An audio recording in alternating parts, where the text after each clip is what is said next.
দিশমিস স্বপ্ন হলো সত্যি, দিশমিস স্বপ্ন হলো সত্যি। নমস্কার বন্ধুরা, স্বপ্ন হলো সত্যিতে একটা ঝলমলে পর্ব নিয়ে আমি পিয়ান চলে এসেছি আবার। মা কাকে বলবো, যে জন্ম দেয় নাকি যে রক্ষা করে? মা কালী, মা Durga, mother earth, mother nature কিংবা মাদার ম্যারি, এরা তো সবাই মা আমাদের।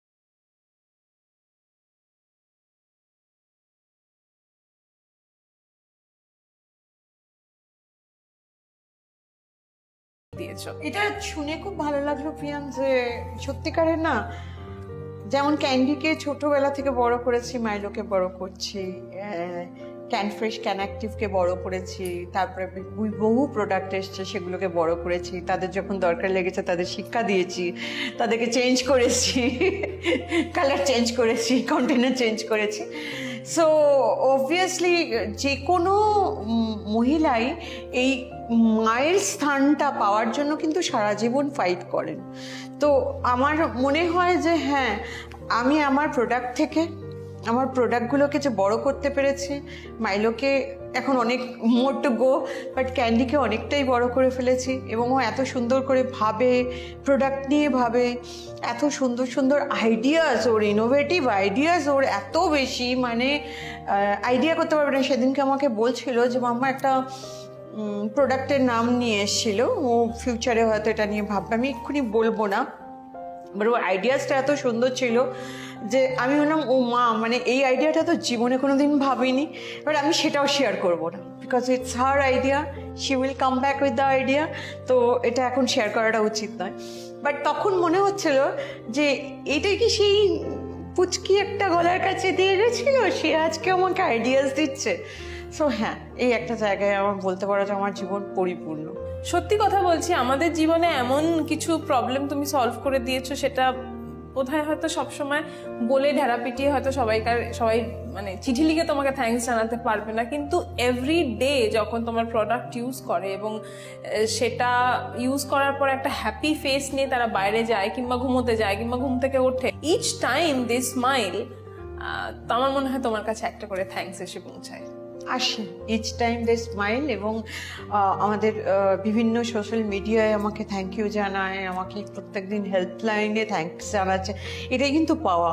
সবাই এইটা বুঝতে শিখুক যে না, ওই গিয়েই একটা সাবান পেলাম, সাবান ইউজ করলাম, দরকার হলে শ্যাম্পু পেলাম না, সাবানটাই মাথায় ইউজ করে নিলাম, এখন শ্যাম্পু বার আসছে, দ্যাট ইজ ডিফারেন্ট। কিন্তু এটা আমরা অনেকেই করে থাকি, মানে আমি ছোটবেলায় এটা খুব ডেড এগেনস্টে ছিলাম, না মানে শ্যাম্পু নেই, সাবান নেই, সাবান শ্যাম্পু করবো মানে এটা কি?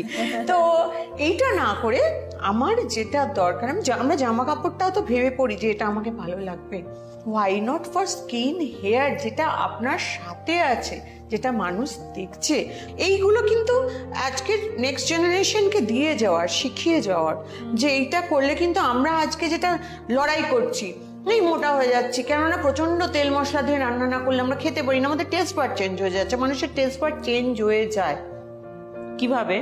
তোমাকে যদি এখন সারাদিন বলি যে তুমি ব্রেড খেয়েই থাকো, 3 মাস তুমি ব্রেড খেতে পারবে, তোমাকে চাল আর রুটি দেওয়া হবে না, তুমি পারবে না। তুমি এক পাশ্চাত্য দেশে কাউকে গিয়ে বলো যে তোমাকে শুধু রাইস আর রুটি খেতে হবে, ইউ ক্যানট হ্যাভ ব্রেড, ওদের মাথা খারাপ হয়ে যাবে। It's all about mind, it's all about কিরম ভাবে আমরা গ্রো আপ করছি। So it's very required healthy food, স্কিনটাকে কিভাবে ভালো রাখা যায়, হেলদি হেয়ার, হেলদি পশ্চার, বাচ্চা কিভাবে বসবে, সেটা কিভাবে তাকে স্মার্ট লাগবে, এগুলো তো আমাদেরই কাজ। দিয়ে যাওয়ার। তো আমি কিভাবে কথা বলবো, আমি যেটা শিখেছি আজকে যে ডিসেন্ট ওয়েতে কথা বলা, কিভাবে how to present my self, সেটা আমার বাচ্চাকে দিয়ে যাওয়া, যে how to present my self, কিভাবে কথা বলতে হবে, কতটা ভয়েসে কথা বলতে হবে, কতটা উঁচু কতটা লো, এগুলো তো দিয়ে যেতে হবে আমাদেরকেই, তো পরের জেনারেশনকে দিয়ে যেতে হবে। একদমই সুমিতি। আর একটা ওয়ার্ল্ড ওয়াইড না, থ্রু আউট দ্য গ্লোব আমি বলবো যে হেলথ কেয়ার এবং নিজেকে কেয়ার করার একটা কিন্তু there's an alarm ringing, একটা অ্যালার্ম কিন্তু অলরেডি বেজে গেছে যে আমাদের সবজি যেটা আমরা খাচ্ছি সেটা ঠিক খাচ্ছি কিনা, আমরা প্লাস্টিক কন্টেনারে খাবার গরম করে খাচ্ছি কিনা। তো এই অ্যালার্মটা যেটা বেজে গেছে অলরেডি, আরো 5 বছর পরে সেটাকে নিয়ে কনসিয়াস হওয়ার থেকে এখনই তো সমিতি আমাদের ততদিন আগে থেকে কনসিয়াস করে দিচ্ছে। তো আমরা যদি সেটাকে সত্যি বিলিভ করে এবং নিজেদের লাইফটা চেঞ্জ করে, হ্যাঁ নিজেদের লাইফ চেঞ্জ করার পরেই কিন্তু বাচ্চাদের লাইফ চেঞ্জ করা যেতে পারে। ট্রু, একদম।